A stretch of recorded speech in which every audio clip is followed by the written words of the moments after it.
नमस्कार, मैं सोनी ओझा और आप देख रहे हैं न्यूज प्लस 21 पर देश विदेश के बाजार पर न्यूज प्लस 21 का एक्सक्लूसिव बुलेटिन बाजार हलचल। नए साल पर मिलेगी महंगाई की सौगात, कार से लेकर कुकिंग ऑयल तक सब होगा महंगा। सुकन्या स्कीम में पैसे लगाने वाले के लिए बड़ी खबर, सरकार अगले हफ्ते लेगी बड़ा फैसला। रोजगार की रफ्तार हुई सुस्त, अक्टूबर में ESIC और EPFO स्कीम से जुड़ने वाले सदस्यों की संख्या घटी। गूगल और फेसबुक पर लगा $13 करोड़ का भारी जुर्माना। एक्सपोर्ट के मोर्चे पर खुशखबरी, नवंबर में चीन को इंजीनियरिंग प्रोडक्ट का निर्यात दोगुना हुआ। RBI का बड़ा एक्शन, 3 बैंकों पर कुल 30 लाख रुपए से ज्यादा का लगा जुर्माना। रूस ने सबसे बड़ी सर्च इंजन गूगल पर ठोका $9.8 करोड़ का जुर्माना। आज 24वें दिन भी तेल के दाम रहे स्थिर, कई राज्यों में पेट्रोल 100 रुपए।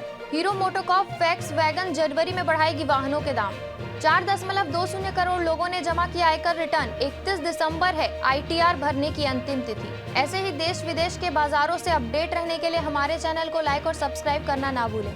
नोटिफिकेशन के लिए बेल आइकन जरूर दबाएं।